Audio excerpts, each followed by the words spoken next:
या दिल्ली शहर के छोटे से गांव में रहने वाली एक नॉर्मल लड़की थी। वह बहुत हाई हंसमुख और लड़की थी। उसने थाली में अपना एमबीए पास किया था। उसी दिनों में उसकी जॉब दिल्ली में लगने वाली थी, इसलिए वह थोड़ा समर्थन मम्मी पापा और अपने दोस्तों के साथ बिताने के लिए गाँव में आई थी।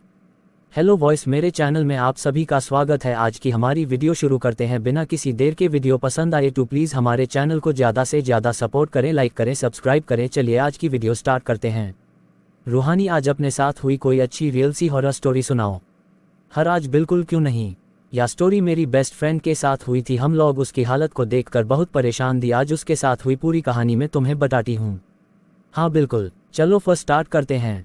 लेकिन रिया एक पढ़ी लिखी लड़की थी, जिस वजह से वह गांव के लोगों की बैटन को बाकवास मनाती थी। वह किसी तरह यूज रास्ते पर जल्दी जल्दी चल रही थी, तभी यूज अपने पीछे किसी की आहट महसूस हुई। पर जब उसने पीछे मुड़कर देखा तो कोई नहीं था। उसने इग्नोर किया और फर्स्ट से चलने लगी। लेकिन अब यूज थोड़ी देर में पायल की आवाज सुनाई देने लगी। पर गाँव वाले यहाँ आना टू दूर आने के बारे में सोचने से भी डरते थे। अब वह सोचने लगे कि इस वक्त यहाँ कौन हो सकता है। फिर वह धीरे धीरे आवाज का पीछा करते हुए एक सुनसान जगह पर पहुंची, जहाँ यूज एक काला साया दिखा। पर जैसे हाय वह उसका रीसे को ब्यूलेन को हुई, तभी उसके पिताजी का फोन गया और वह उसके घर जल्दी ब्यूलेन लगे, जिस वजह से वह उत्सव को इग्नोर कर अपने घर की तरफ चल दी। थोड़ी देर में वह घर भी पहुंच गई। घर पहुंचकर उसने अपनी मम्मी पापा को इस बारे में बताया, पर उसकी मम्मी पापा उसकी बतेन सुनकर बहुत ज्यादा डर गए और दोबारा रास्ते में कभी ना जाने के लिए कहा।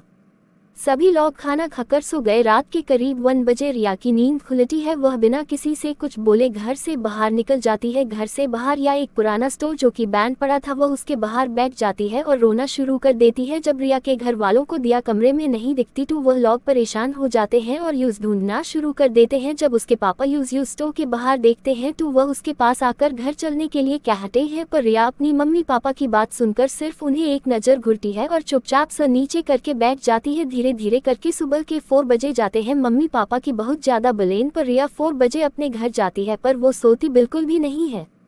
चुपचाप जाकर अपने कमरे में बैठ जाती है, न ही कुछ कहती है न ही किसी से कुछ बतेन करती है। थोड़ी देर में वह बाहर निकलती है और अपने घर के बाहर बैठ जाती है। वहां से जा रही सभी गांव लेडीज और कुछ सवाल कर रही थी, उस देख रही थी, पर वह उनको किसी को भी बैटन का जवाब नहीं देती है। बस वह लाडियसन को एक तक देखती जा रही थी। धीरे धीरे ऐसा करते करते करीब 1 हाफ हो जाते हैं। अब उसके व्यवहार में भी बहुत जल्दी बदलाव आने लगते हैं। जो लड़की सभी से हंस खेलकर बटेन करती थी, अब वह किसी से भी कुछ बटेन नहीं करती थी। बस चुपचाप या तो अपने कमरे में बैठ रहती या तो बाहर बैठकर लोगों को देखती रहती। अब तो वह अपने कमरे में अकेले में हाय किसी से बटेन करने लगी थी। यहाँ से अपने घर जाने की जिद भी करने लगी थी। मम्मी पापा ने बहुत समझाया कि या उसी का घर है, पर वह बिल्कुल भी मैन को टियर नहीं थी।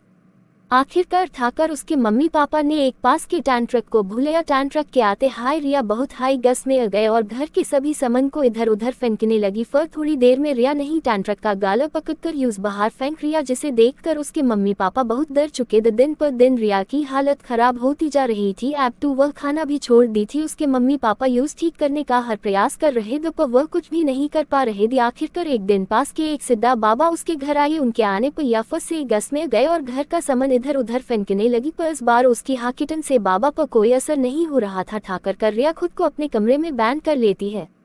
रिया के जाते हाय बाबा ने घर के अंदर पूजा पाठ करना और मंत्रन का बोलना करना शुरू कर दिया, जिस वजह से रिया के कमरे में चिलेन की बहुत सी आवाज है रही थी, पर वह आवाज एरिया की बिल्कुल भी नहीं लग रही थी। ऐसा लग रहा था मानो रिया के कमरे में कोई और हाय बैठा हो। थोड़ी देर में रिया के कमरे का दरवाजा खुलता है और रिया पूजा वाले स्थल पर अपने आप जाती है। के आते हाय बाबा उसके चारों तरफ एक घेरा बना देते हैं, जिसे रिया चाह कर भी पार नहीं कर पा रही थी। अब बाबा उससे पूछते हैं कि कौन है तू और क्यों उसके पीछे पड़ी है, पर वह थी सिर्फ एक हाय बात बोल रही थी, मुझे छोड़ दो, मुझे जाने दे, अगर मैं आजाद हो गई तो तुझे जिंदा नहीं छोड़ूंगी। रिया के मम्मी पापा उसकी हालत देखकर बहुत ज्यादा डरे हुए। रिया का चेहरा पूरी तरह से लाल हो चुका था, उसकी आंखें एकदम खून की तरह लाल थी। बाबा ने जब उसके ऊपर गंगाजल छिड़का था वह चुप हो गए।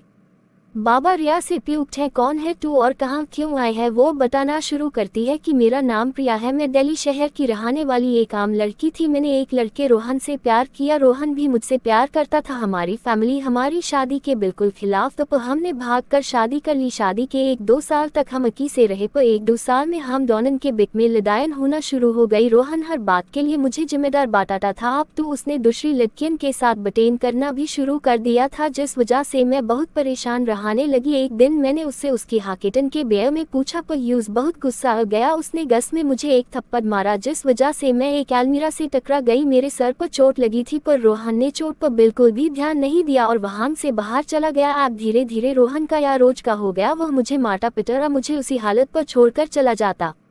एक दिन तू हद हो गई हो, मेरे सामने किसी और लड़के के साथ एक कमरे में था जिस वजह से मैं बहुत हाई गस में आ गई और मैंने उसके दरवाजे पर जोर से डास्टिक दी। जब मेरी दास्ता का कोई जवाब नहीं दिया तब मैं गस में एक लोहे की रोड लेकर आए और दरवाजा तोड़ दिया। इस वजह से रोहन बहुत हाई ज्यादा गस में आ गया और उसने मुझे एक जोर का धक्का दिया जिससे मेरा सर आईने से टकरा गया और उसके कुछ कांच मेरे सर पर घुस गए। रोहन ने मेरी यूज हालत को देखकर हुए बिना किसी दया के मेरे ऊपर घसलट डालकर मुझे जिंदा जला दिया। टैब से मैं अपने पति को ढूंढ रही हूँ और उससे बदला लेने के लिए भटक रही हूँ, तभी मुझे यह लड़की मेरी और मैं इसके शरीर में प्रवेश कर गई। अब मैं इसे टैब तक नहीं छोड़ूंगी जब तक कि मैं अपने पति से बदला नहीं ले लेती।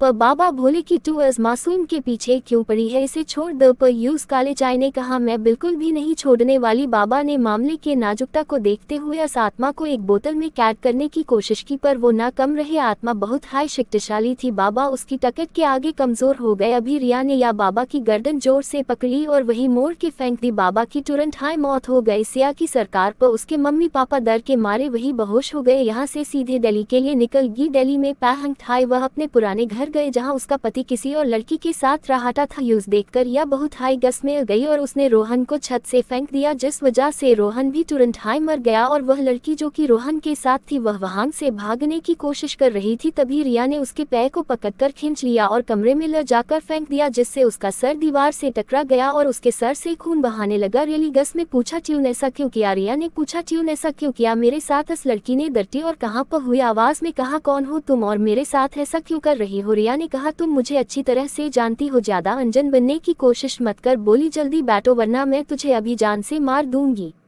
रिया ऐसी धमकी को सुनकर वह लड़की बहुत ज्यादा डर गई और डरती भी आवाज में बोली मैं तुमसे जल्दी थी, मुझे तुम बिल्कुल भी पसंद नहीं थी। मैं रोहन को बचपन से पसंद करती थी पर वह तुझे पसंद करता था जिसे देखकर मुझे बिल्कुल भी अच्छा नहीं लगा और मैंने तुम डॉनन की माता पिता को जानबूझकर तुम डॉनन के खिलाफ भड़का दिया जिससे रोहन बहुत हाई ज्यादा उदास रहने लगा और मैं उसके साथ रहकर यूज अपनी तरफ अट्रैक्ट करने लगी। धीरे धीरे वैसा हाई हुआ, रोहन मेरी तरफ अट्रैक्ट होने लगा और मेरे से प्यार करने लगा। यूज लड़की थी ऐसे बटेन सुनकर या नहीं तुरंत उसका गाला पकड़ा और उसका सर दीवार में जोर से टकरा दिया जिस वजह से वहीं पर मर गई। फ्लैट रिया अपने घर में वापस पहुंच चुकी थी। आज जब उसकी मम्मी पापा ने को होश आया तो रिया को ढूंढने लगे। उन्हें उसी के कमरे में बेहोश मिली। उन्होंने रिया को जगने की कोशिश की पर अब नहीं और नॉर्मल हो चुकी थी। उसके मम्मी पापा ने जैसे यूज नॉर्मल होते हुए देखा तो उसके तुरंत गले से लग गए और रोने लगे। उन्होंने रिया से पिछली रात के बेर में पूछा तो रिया ने कुछ भी नहीं बताया। यूज कुछ भी याद नहीं था। यूज सिर्फ यूज सुनसान रास्ते से आना याद था, इसके बाद क्या हुआ यूज कुछ भी याद नहीं था। के बहुत बार पूछने पर भी उन्होंने यूज कुछ नहीं बताया। तो गाइज मिलते हैं नेक्स्ट वीडियो में नेक्स्ट स्टोरी के साथ।